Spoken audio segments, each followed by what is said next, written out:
आणि आता एक सविस्तर बातमी.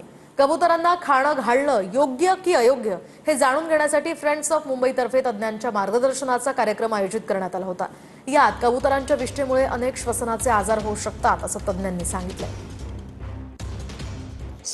तुम्ही ॲक्टिव्हली फीड करण्याची गरज नाही आहे.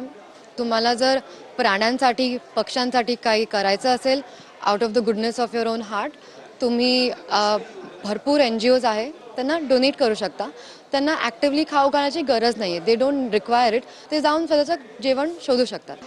कबुतरांच्या मेनली ड्रॉपिंग्समुळे आणि त्यांच्या फेदर्समुळे हा आजार हवेने आणि खाऊन म्हणजे ओरल फिको ओरल रूट आपण जे म्हणतो त्याच्याने आजार पसरतो. तो कबुतरांमुळे सर्वात जास्त आणि जे सर्वात सिरियस जे कंडिशन आहे जे होत आहे ते लंग्सला ते अफेक्ट करते. त्याला आपण हायपर सेन्सिटिव्हिटी न्यूमोनायटिस म्हणतो.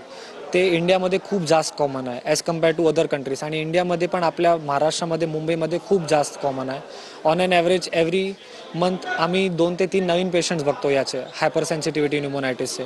आणि याची ट्रीटमेंट खूप जास्त कठीण आहे, खूप जास्त अवघड आहे. खूप केसेसमध्ये पूर्णपणे ट्रीटमेंट नाही होत. मग आपण अवॉइड केलं. पिजन एक्सपोजर हे जास्त चांगलं आहे ॲज कम्पेअर टू ट्रीटमेंट.